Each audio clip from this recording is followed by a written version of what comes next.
All right, so this evening, we have a guest who will be interviewed by two people. One of those people is John Paul. And the other of those people, you can give it up for John Paul. And the other of those people is me, and there's no need to give it up for me. And the two of us will be, no, there's no need.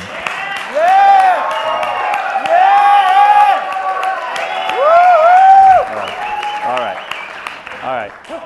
Yeah, you're very spiteful children. And we will be speaking with Shaneika Brooks, who is a product manager for EMI Blue Note. She is a Loyola grad, and she is somebody who any of you could emulate. Any of you could take her path and do what she does and make a fine living working with the music you love. So before we begin, announcements. And you're supposed to be using microphones, right? All right, so here's some mics. Hello? Stand up. Stand, please. So this weekend at Cafe Britannia, there's going to be a music festival during that Mardi Gras thing or whatever it's called. And the lineup is going to be the Blue Party, Sun Hotel, Big Rock Candy Mountain, Jimmy Stack, Rebirth Brass Band, Coyotes, Naughty Professor, Glasgow, 27 Lights, Mississippi Rail Company, The Revivalists, Newgrass Country Club, Flow Tribe, and Natalie May and her Unturned Tricks, and late night set featuring Disaster and Robotic Pirate Monkey. So there's going to be a lot of people. And I'm opening the gig. I'm opening, and right? Billy's going to be hosting opening. It or something. Yeah. No, opening. I'm an opening band. I go on first. First of 20. Whatever so you come say. really early. And anyway. How many bands are on the bill? It's however many that That's was. That's just cruel. Oh, yeah. it's 5 days. All right. It's over well, 5 days. It starts that's Thursday. nice. Anyway, the Thought point it was is like a that marathon. we just got weekend wristbands, which are only for $25, but we need help flying around the city. So if you want to help out, you'll get a free weekend pass. Only about 10 people, so just come up to me afterwards and we'll hook it up. Great. When's the first show? Thursday at 9. Thank you. This Sunday at the Maison is E-Company and Booty Trove Brass Band. It's a free show, starts at 10, and Questlove will be in attendance doing a DJ set. It's a private party upstairs. Wow. But I'm going to get that man to sit in, so y'all come check it out. It's going to be cool. All right. Is this thing on? Hello? Yeah, go. No, go. Stand up. Stand up. Ladies and gentlemen, may we have your attention, please? It is our proudest of pleasures to announce. We have a new record. Dirty Bird River Show has a new motherfucking record out. To celebrate this shit, I also made a second record that I'm giving out for free. So check that shit out, www.dirtybirdrivershow.com. That's dirtybirdrivershow.com. Also, I just want to invite y'all, students, check out the record if you like that shit. I might be interested in releasing and recording your project. Check that shit out. All right. Show April 2nd. With the Tin Men. At the Blue Note. Goddamn right. Thank you. Hey, what's up, y'all? Is Yes. it on? It is on. Hey, what's up, guys? It's me, John. Naughty Professor's playing, if you didn't hear, at Cafe Britannia. Yeah?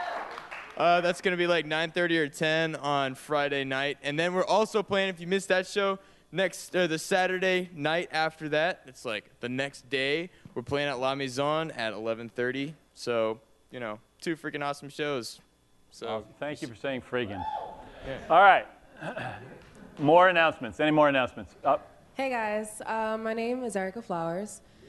I'll The be Erica performing this Friday the show starts at 8:30. So after the parades, come to Maison. I'm performing there. It's gonna be good. Also tomorrow, SGA is hosting the Battle of the Bands. Loyola bands. I'm performing Naughty Professor, City Lark, Mississippi Rail Company, and Cute Machines are performing. So it starts at 12:30. You guys should come out. It's based solely on student votes, so come and vote for your favorite band. All right. Who else? Go. So Faubourg Festival is coming up March 11th through 13th. It's the second annual one. It's really cool. It's local bands, but also bands touring on their way to South by Southwest, and it's all on or around Frenchman Street. So if you're interested in volunteering, I'll hang out afterwards, and all I need is an email address, and I'll get in contact with you. Awesome. That's a good one to volunteer for. This Friday I will be performing at the Frat House with ECME, We got None Like Joshua, Jack Fisco, $7. Pre-sales and $10 at the door. Yeah, at the frat house. It's gonna be cool. All right. Any more? Yep. Hey, y'all. My name is Greg, and that's D-Ray, Dominique, and most of the people right here are pretty involved in what we're doing. This is the 4th year we're putting on a music festival. It's called Block Party. It's put together by our record label, Community Records. I think you all got a flyer that D-Ray handed you earlier. It's this thing. Yeah. It's 20 bands, 2 stages, all day. The RX Bandits are the headliner, a bunch of local bands, including Cattywampus and Sun Hotel. We're doing a DVD this year. We got a Kickstarter for that. It's going to be really awesome. And if you want to hear all about it, tomorrow we're doing a quote-unquote like street team meeting hangout session at the Hay Cafe, if you want to come hang out. Starts at 6 o'clock. We're giving away free food. 7 o'clock we start the meeting. Come get flyers, hear more about the festival. We are looking for any and all volunteers for the festival. We need people to work, I guess, about 4 or 5 hour shifts on the door, work merch, stuff like that. If you would like to sign up, come talk to one of us down here. We have a sheet. What else? Sorry, I have so many things. We just released a single along with Chinkapin Records this past Friday for a band called Cattywampus, as you know, that goes here. It's for free. We're aiming to get 7,500 downloads of the single. If we get 7,500 downloads, we will release the EP early for free. Check it out on chinkapinrecords.com and communityrecords.org. Please help us to spread it around. Basically, the idea here is if we can get everybody to spread it to about 5 people, it'll get out there. And we're hitting up South by Southwest really hard. So anyway, so yeah, we got you some flyers earlier. If you have any questions on any of it, please come talk to us. We'll be hanging out afterwards. I'm really happy to be here. D-Ray and I both graduated from this program, and it is the reason why I'm happy most mornings. So anyway, thank you guys very much. That is a ringing endorsement. Thanks, Greg. All right, anybody else before we start? We're good? Okay. I give to you Shaneika Brooks. Please. John Paul, come on up. And John Paul, who got his share of applause already. Fine. All right. Didn't deserve any more than that. Thanks, brother. Shaneika, welcome. Thank you. And this evening we're webcasting to the world. And so I'll start off by saying that what Music Industry Forum is ideally a guest from the business, somebody who can describe to the students here why they're here, what their particular career path was, how they've carved out a business for themselves or a place in the business for themselves, and illuminate a little bit some of the less obvious parts of the music business, because the music industry has gone through its changes, but the music business is alive and well, and at least that's what we think. And I think that everybody in this room wants to know how they can be happy when they get up in the morning. I thought that was a great endorsement, Greg. That's exactly what we're aiming for. What we want is for everybody to wake up and be really happy going to work, for it not to be work, but for it to be something that you would do for a minimum wage for the rest of your life. I know that John Paul has questions he's prepared. I have some questions that I'd like to ask as well, and I hope that everybody in the room thinks of something that they'd like to talk to you about. Why don't you tell us a little bit about what you do for Blue Note /EMI? Okay. Hi, everybody. How are you doing? Woo!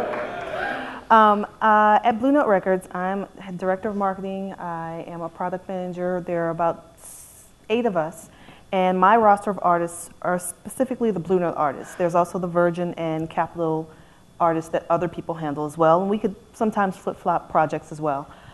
So when an album is completed, recorded, and it comes into the office, it's pretty much in my hands to do all the artwork with the creative department, to get all the press releases and everything set up, and start getting awareness out there with the publicity department to stay on top of the sales department and make sure they get the right amount of units out. And I coordinate the budget, the entire budget for the project from start to finish, and liaise with all the departments, including radio, including digital marketing, including street teams, just to make sure everything that they need is put into the budget, put into the marketing plan.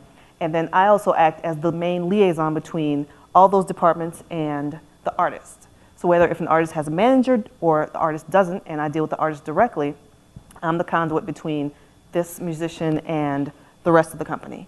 So I'm kind of like the middleman that helps keep everything operating. I'm also kind of like the police that stays on top of the other departments with either budgeting or deadlines, or we're setting up an artist appearance and just keeping everything timely and making sure everybody is on top of their game.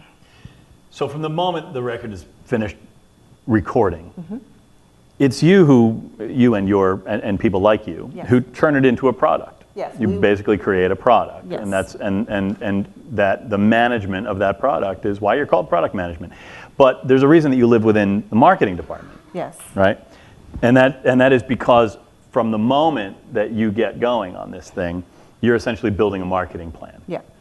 And I played a similar role when I was at Warner Brothers. I was the label manager for Sire. So we talk about this in some of my classes. You know, how often you're working the company on behalf of the artist. Right. Could you speak a little bit about that? Well, I would say that my role is to be the main cheerleader.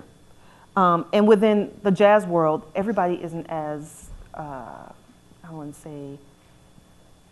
everybody isn't as loving or as a jazz aficionado as everybody else, as some people here, actually. So it's a lot of education that goes within my own company about certain artists, about certain projects, and it's a lot of like rah-rah on my part to get people interested and like, hey, why don't you come down with me to the show? When's the last time you went to a jazz show? And just get people interested and motivated to even move forward. You're telling the story. Yeah. You're trying to give them ammunition, Exactly. trying to let them understand the potential that's there. Exactly. Right. Because about in 2008, Blue Note we were our own entity, and then we merged with EMI as a whole. So EMI, Virgin, Capitol, and Blue Note all became together as one, whereas before they were separate individual companies. So we had our own little world, and everybody got it.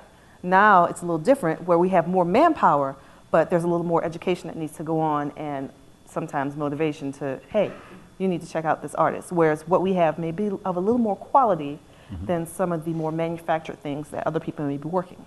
And when you're in a large company setting like this, you have to realize these are human beings. There is fatigue, right? Yeah. There are a lot of releases. There's a lot going on. You're asked to focus on one thing after another. Yes. And so it's up to you to make sure that you can really engage people. So, your microcosm of the larger market is the market in the company, right? And so what are some of the tools you use to, you mentioned a couple, come to this gig with me. Talk a little bit about that, because I think what people here may start to realize is that there's that job of converting internal customers. Yes, yes. Before you can get to the external Most customers. definitely. So basically, when an artist is first delivered, who's here in a band? Okay. You with the hello. What's your name? You? What's your band? Sun Hotel. Okay, say Sun Hotel was signed to Blue Note, and you delivered the record to us. So now it's my job to kind of get the advances created so everybody in the company can hear the music. And if you haven't seen them, kind of do a blast out whenever you're doing a show, and encourage you to come do as many shows as possible so people can see you and we can get everybody on board. Same goes for international. I have an international counterpart that, she has to get the rest of the world excited. I have to get just the US excited. That's a huge task, and I don't envy her at all. So from that point, let's say we're working with the press department to get what's the story behind you? Are you selling records out of your car? Are you selling 100,000 records out of your car? Like, are you the #1 most played artist on MySpace? Are you like, I don't know, did you have some tragic story behind you? Or, are you just a good old boy next door, clean cut, and like what's the story? What You're can trying we tell to create people? handles. Yes. You want to give people something Drivers, a driver, yes, right? Yes. They want to hold on to something. They got to be able to understand their first way in. You provide a way in to begin with. Right. So with that, people have heard the record, they've seen you perform, and they basically at that point either become a part of the team, or we keep hammering them home. We see what's going on at radio. We see what's going on. You've got lots of press going on about you, and people are starting to feel this happen. And then we're like, okay, let's really hone in on what's going on and make this bigger than what it is. Right. And by that point, people are usually invested because it's so many internal members of the team that are so excited about what could happen. We actually just had this happen with Amos Lee. Oh, the website's not up. Yes. We actually just had this happen with Amos Lee. Amos Lee just put out his 4th record. Are any of you familiar with Amos Lee? Yeah. Oh, great. Okay, I'm excited. You've done good work. I hope so. And for his record to debut #1 when it came out was pretty amazing to all of us. It was his best sales week ever, and since then, before that point, we had to convert a lot of people in our building who he was. All of his records were before we all merged together as one. So it took a lot of come see him play, come check it out, here's the lyrics, read what he's all about. So he was on Blue Note pre-merge. Right. So you all knew. Yeah. At least he had some true believers in the company. Right? Exactly. And so now, with everything that was going on and just timing things right, being on The Tonight Show, being on The Ellen Show, we had a World Cafe performance that hit one right after the other at Street Date, really gave people in the company internally a lot of wow, this is really happening, this is really big. Which speaks a little bit to the importance of front-loading a campaign. And these days, would you say that that's really important to front-load a marketing campaign? Extremely. And what I mean by front-load, obviously, I'm not trying to insult your intelligence, but put as much of it at the beginning of the campaign as you possibly can. All the big stuff just happening right on the release. Yes, you need to have a lot of impressions out there. So even if you guys who are working locally, and you just did a whole lot of announcements, as much as you can give people up front and just keep hitting them hard and reminding them of what's going on. Who was the guys that were very excited? You guys. I'm already okay, I'm curious about what's your website again? Yeah, the Dirty Bourbon guys. Yeah, so I'm going to go check that out Here, I'll tell when you I what, get out of here. They'll give me another one of these even if I don't want it. Okay, so you okay, can have great. that. Thank That's you, their new record. Okay. Yeah, there's Jasner. So your delivery was full of vigor and okay, it was awesome. So you got to get people's attention and you got to keep hitting them over the head with that type of zest and be excited and be into your own stuff. And repeated impressions is what's going to get people to think about it and be like, hey, I got to go check that out. Right. It takes a lot. It takes a lot. We talk about this in my marketing class from time to time. I remember when we used to count radio spins, and we'd know that nothing was going to happen when something was being spun 25 times a week. Right. What we wanted was 75 times a week. Exactly. 100 times a week. Yes. And if the station's spinning it that much, then we can hope to move the needle. Yes. And that's a daunting task. Right. And so, let's try to maybe close the loop on the internal customer side. Okay. Let's assume that you've been successful in engaging the company and you've gotten everybody believing in this artist, which seems silly. I know. I've had people say to me all the time, you got to talk the company into working the artist that they own, that they paid for the record. You got to work the company. And so you get everybody on the same page, and we're all firing on all cylinders, and it's going great. Pre-release, the record doesn't start on release day for the public, for the general public, right? You want to talk a little bit about that? The record starts long before that.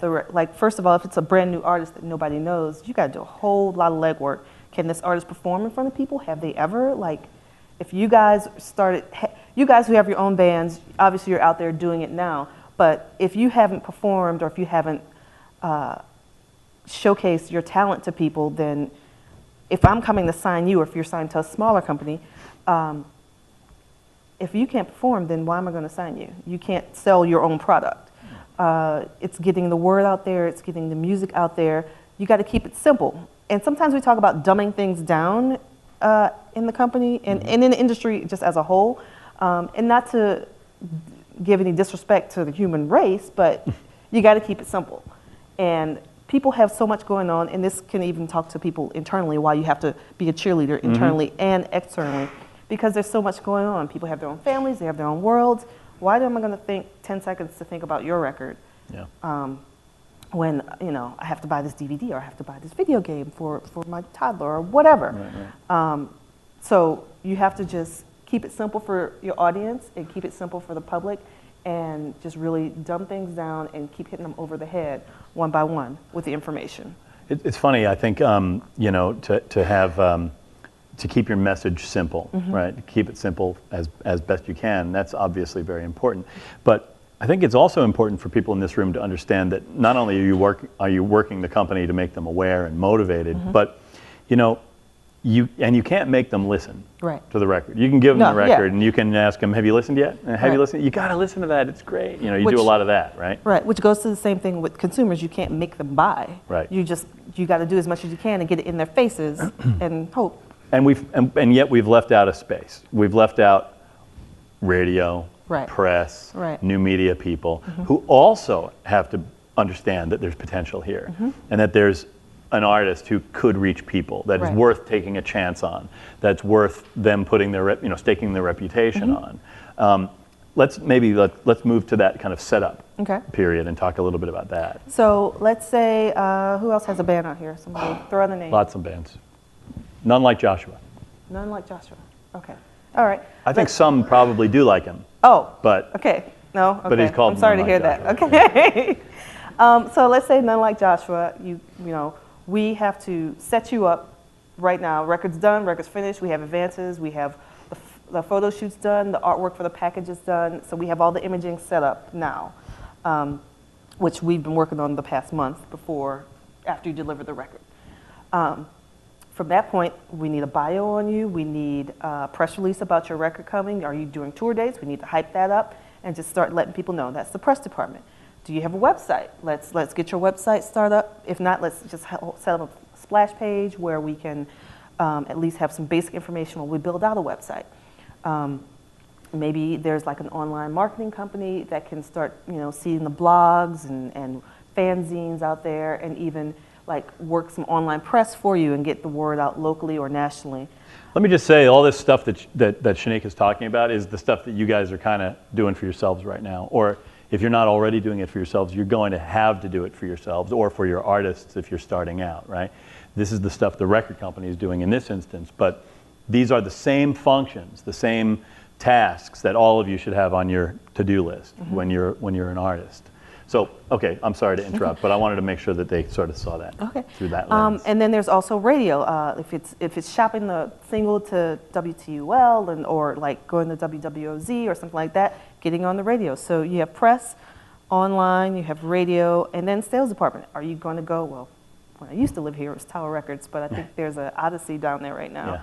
Yeah. Go put your record on consignment at the store, or go try to find a way to sell it digitally from your own website. And that's a lot of stuff that we're working on now with our artist websites, where we're trying to do D2C, which is direct-to-consumer sales of anything, merch items, CDs, vinyl, what have you, because that's just another component for A, for us to make money, and B, for the artists to make money and get their word out there. And there probably is a base of loyal fans that you have, that our artists have, that you just gotta, develop and tap into. Right. Yeah. So that's the piece between the company evangelism that you've done, right? Now we've got that setup evangelism, all that publicity, radio, retail, new media stuff. Then the record comes out. Yes. And you're hoping that at that point you can start to tell the story, at stage 3, stage 3, which is like the first day the record's out. Is already like the third stage of development, let's say. Exactly. And so what begins to happen then for you and your department? Well, ideally, if an artist is on the road, we'll start doing tour marketing, hitting all the clubs that this person is going to, or all the venues that the person is going to, seeing it with posters and music, hitting the local radio stations in those markets with giveaways and on-air copies. A lot of drudge work, right? It's a lot of drudge work. You're rolling up posters and tubes or putting them in flats, and you're getting all that stuff out. And if the artist shows up at the gig and they don't see posters on the wall, I will get a phone call. They are bummed. Exactly. Right? Or the record's not in the store, or things like and that. they go and they look. The artist shows up in Lawrence, Kansas, and they're like, go to the record store, and they look around and they see if their stuff is there. Definitely, yes. They see if it's in the rack, and it's your ass. Yes. Excuse me, family. I'll get the call and then I'll hand somebody else their ass. It's their ass, Exactly. Just totally lost my train of thought. Sorry. The record is out now. Yes, the record is out. And you're starting to help advance the tour. Yes.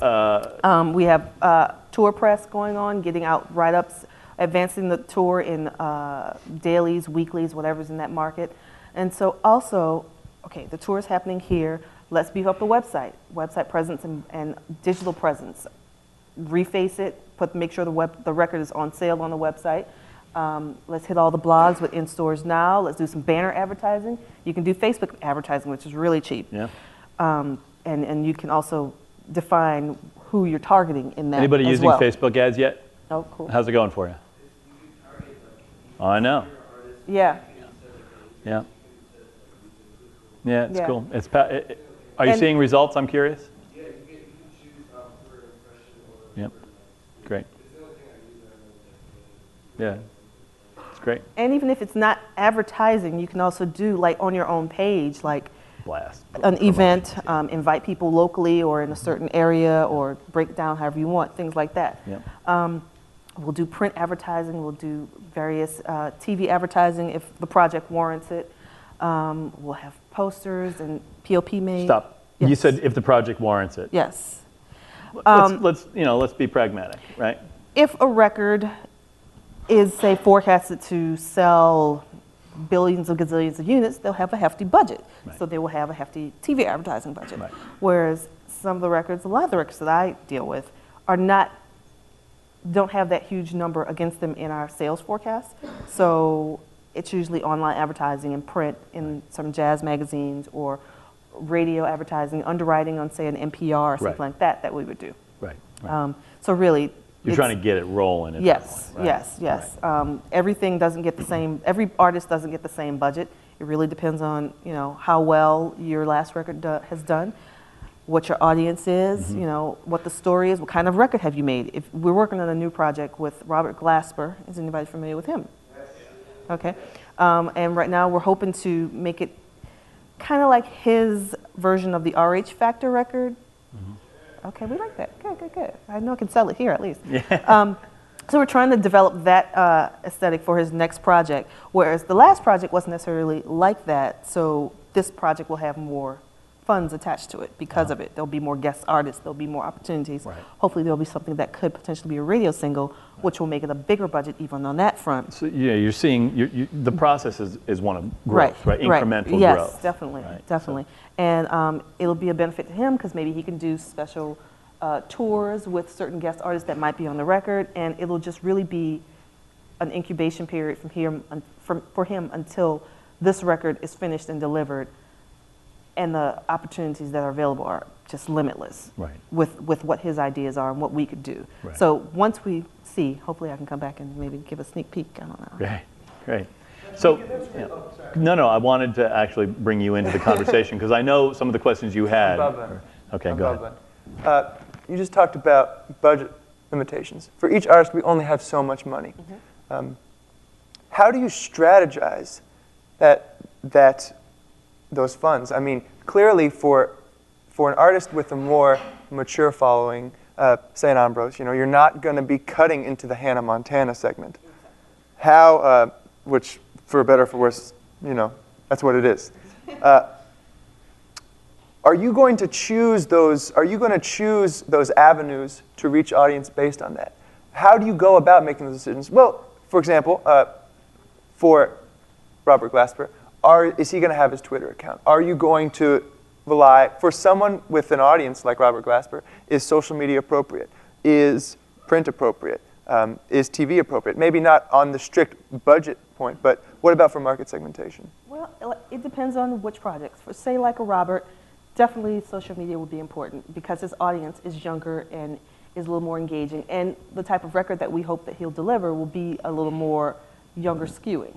But say like an Ambrose who's just starting out, but also is very young, his core demo will probably be a little bit older, so maybe there won't be as many people online, but maybe we can do some print ads to catch the jazz fans that read Downbeat, that read Jazz Times, like frequently. Or maybe it's like putting something on a New York Times iPad app where I know somebody who's probably going to buy the Ambles record probably has an iPad and will probably be like, oh, checking that out there. Those are the big, those sound like really tough decisions to make. How do you go about making those calls? You know, people who listen to Glasper probably like Jay Dilla. It's obvious for his most recent album. Exactly. You know, but people who listen to Leonel Lewicki, you know, what are they listening to? You know, how do you draw these associations?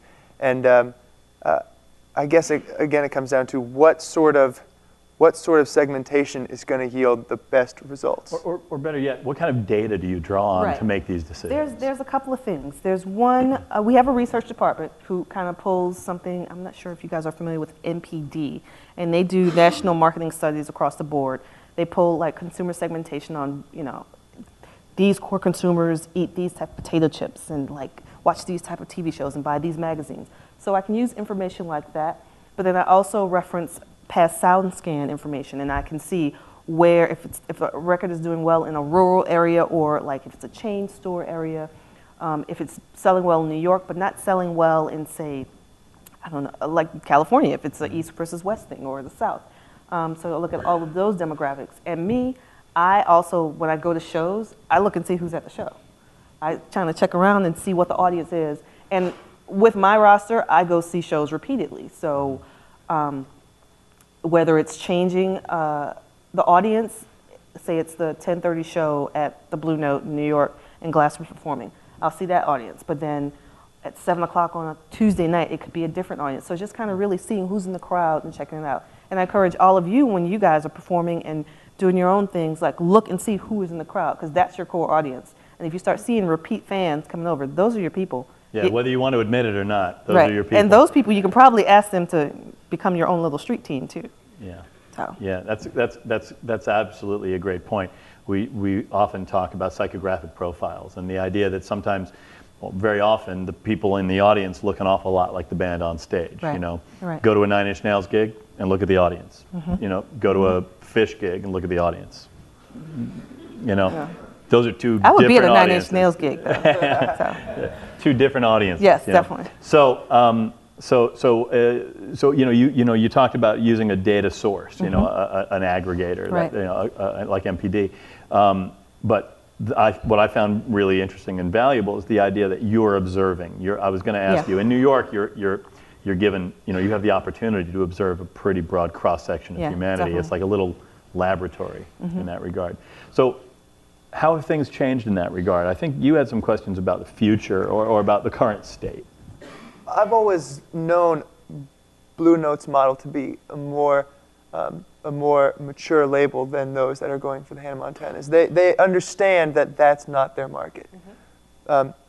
Where do you see Blue Note as now? When people think of the Blue Note name, what are they talking about? And how has that evolved and where's it going? I mean, I think right now when people see the Blue Note name, not to be confused with the Blue Note Club, because we're two separate entities, our tagline is the finest in jazz.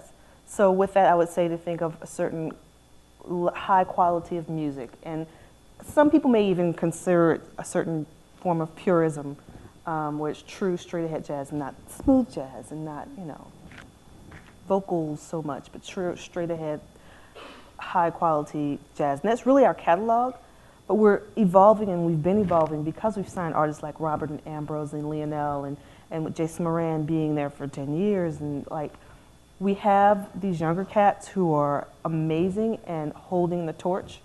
So I think they're just going to drive us into the future, along with a whole new digital presence.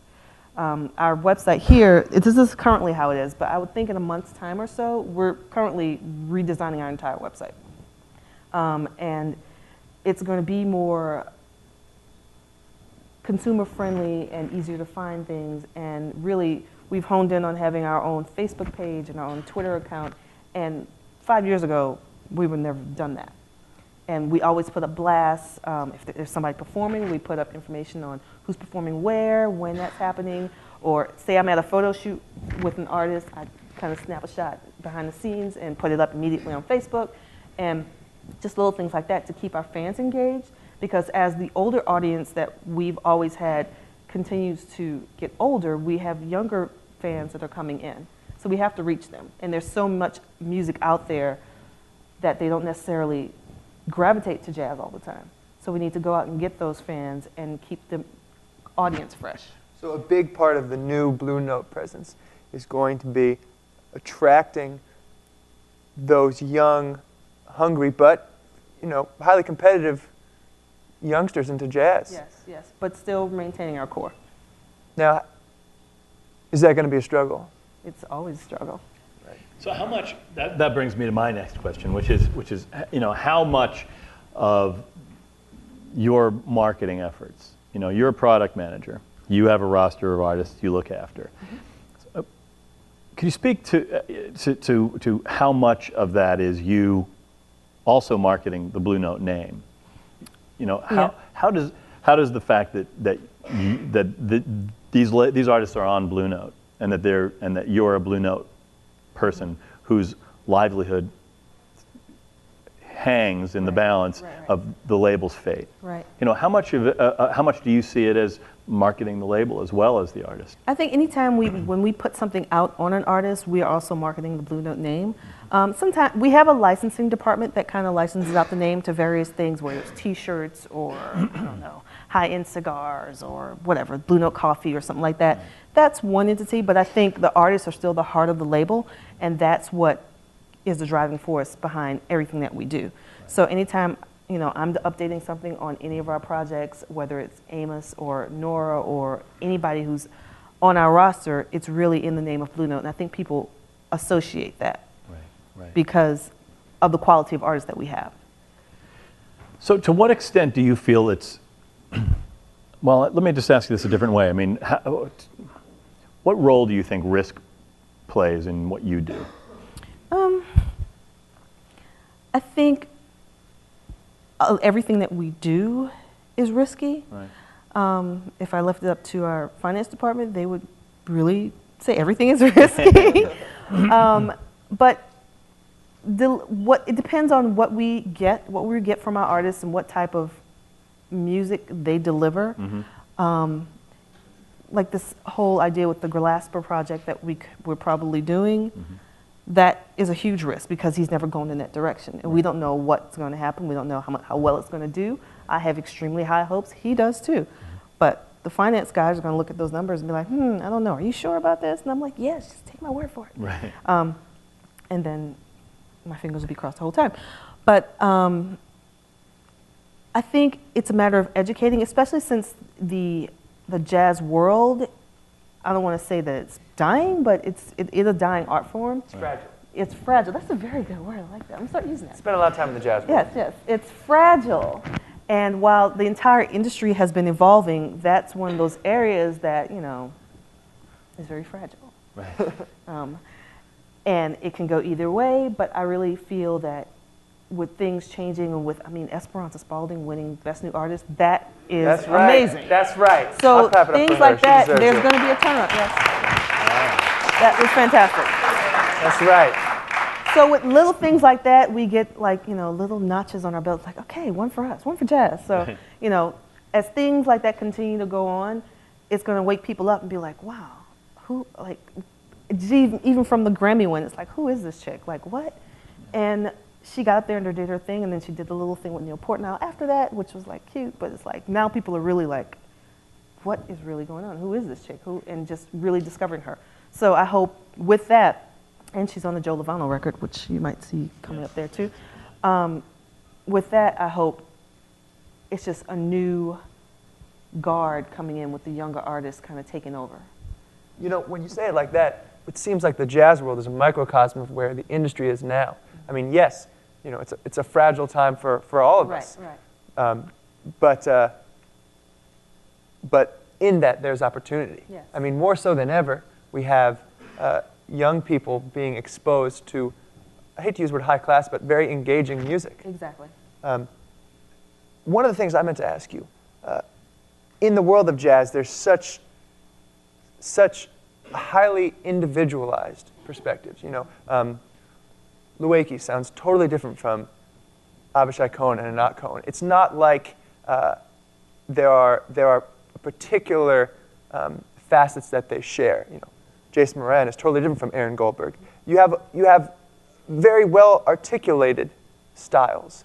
Has it been a challenge to market those as one brand? I mean, here is Blue Note, the torch-carrying company of the jazz world. Yet it's not as simple as just, you know, teen pop. It's not as simple. Well, what do you see as the red thread that runs through those artists? I think the improvisation in who they are and what they stand for as an artist, I think the difference is what is the momentum that keeps us going with them.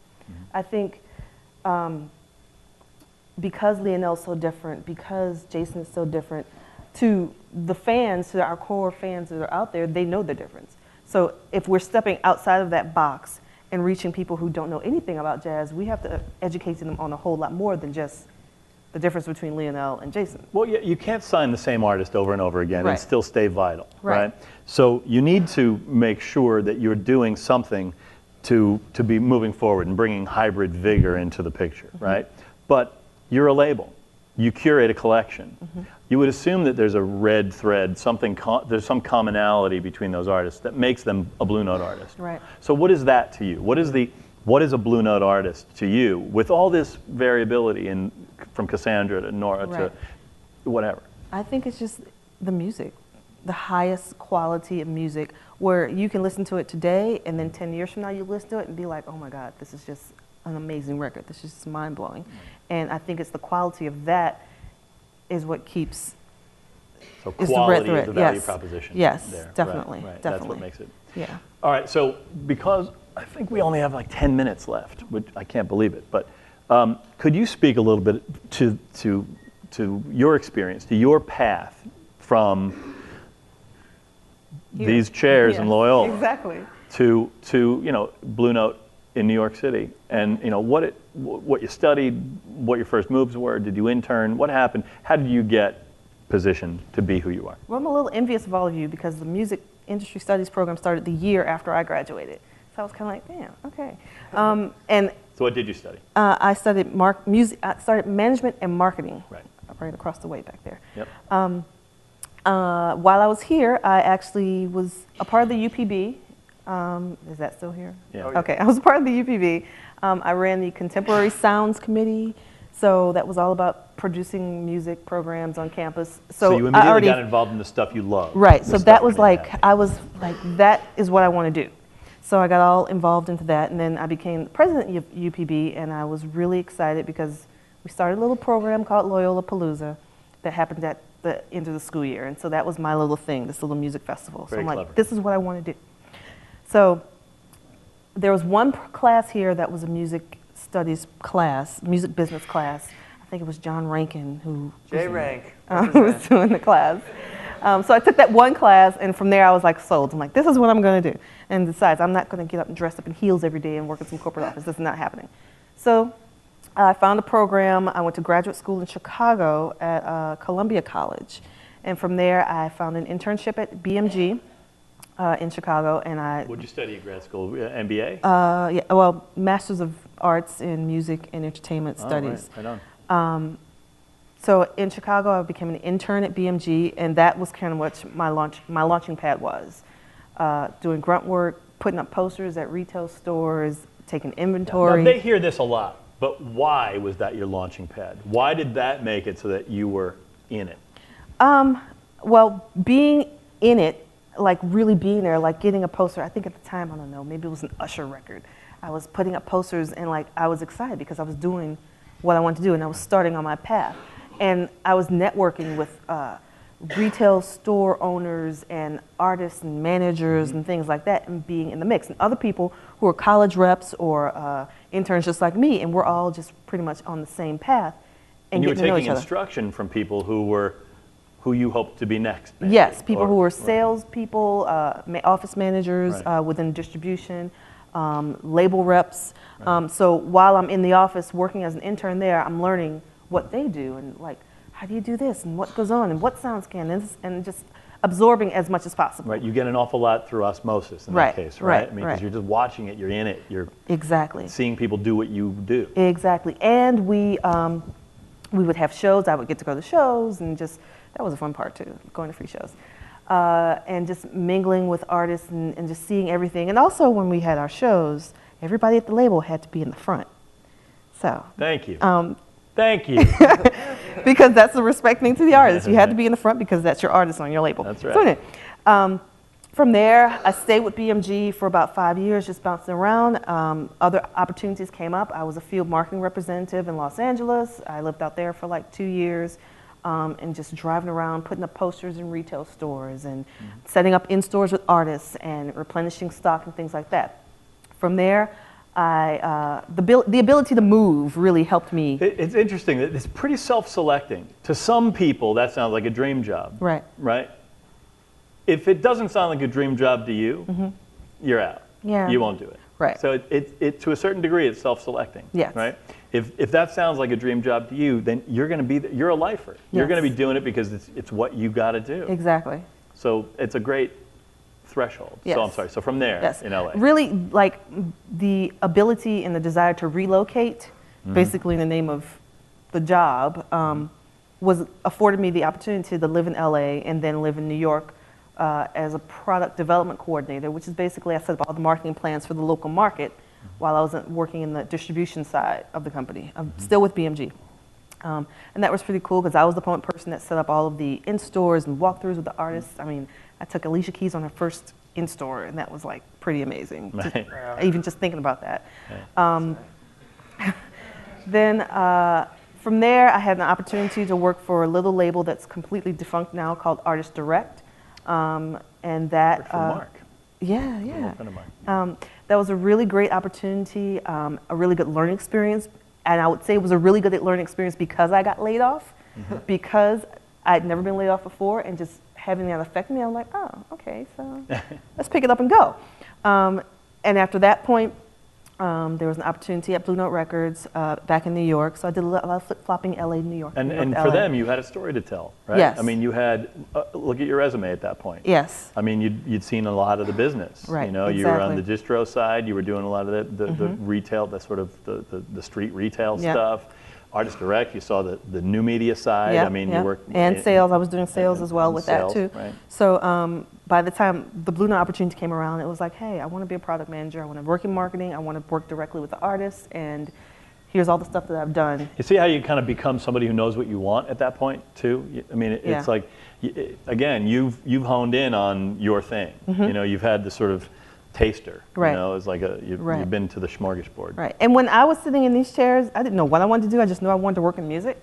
And for me, it was like living here, growing up here, it was like, oh, everybody comes down to party, and so I can network with people, but really everybody comes here to party. Yeah. So you have to get out and network outside of the conventions and the, you know, and it's good to try to go into some of those and see the seminars and see the presentations, but everybody's going to be at the bar hanging out. And that's where the real business goes down. So. All right, so we have this opportunity. You guys have any questions at all for Shaneika? All right, first Josh, then Noah. Go ahead, Josh. Hello? Okay. My question is, how has Citigroup's buying of EMI affected Blue Note? Wow, let's go straight to the news. My gosh. Pretty blunt, sorry. Okay, what's the name of your band again? None Like Joshua. Oh, okay. It hasn't. We're still operating on a daily basis. We just have the security of knowing that we are not. We have somebody huge backing us now, whereas before it was a little shaky ground, which is funny because the company name was Terra Firma.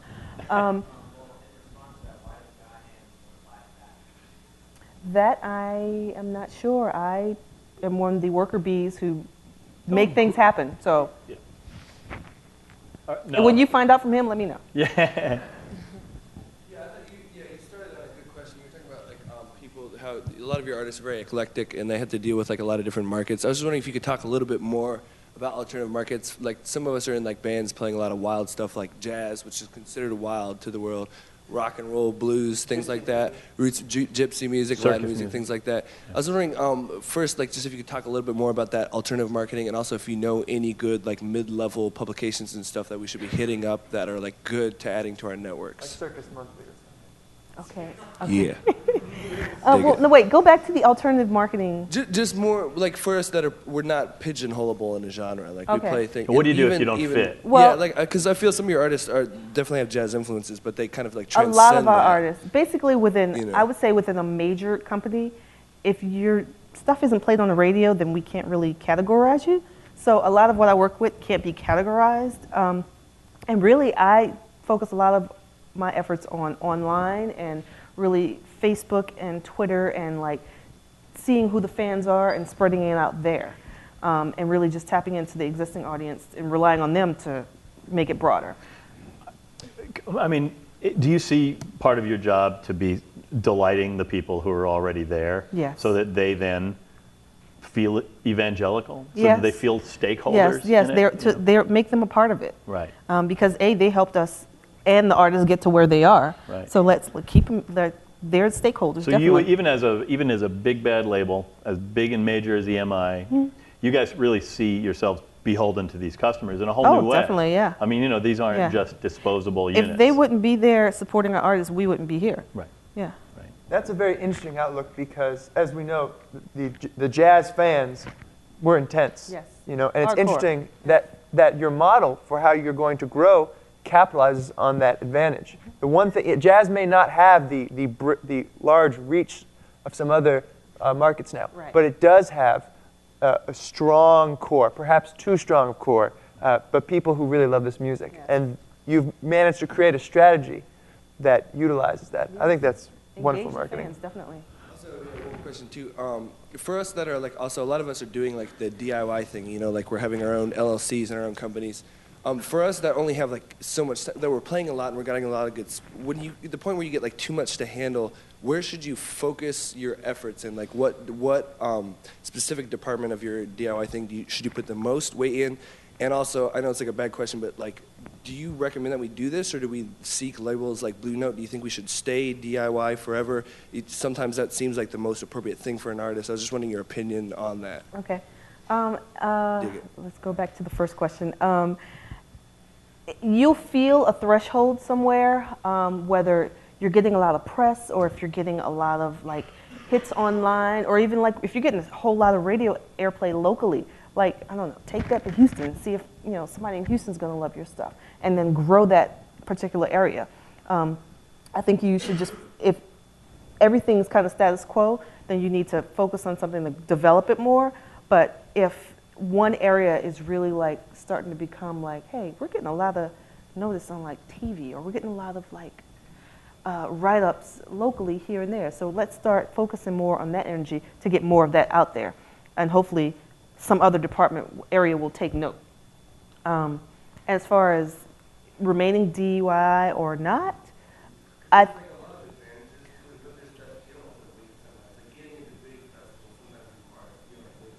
right. Be DIY, not DUI, please. Just for the record. I'm glad we clarified that for the webcast. Just for the record, it's moms and dads out there. We're very pro DIY. DIY, yes. Right. I think if you are doing it well for yourself and are reaching a certain level of success that you said, I want to achieve this, and you achieve it, I think doing it yourself is just fine. Because once you come into a major label situation, you won't always have the control, or there'll be a lot of other areas influencing you, and you might get confused and be like, oh, I don't want to do that. Why did I do this deal? Whereas when you're doing your own thing, nobody else can tell you or confuse you except for yourself.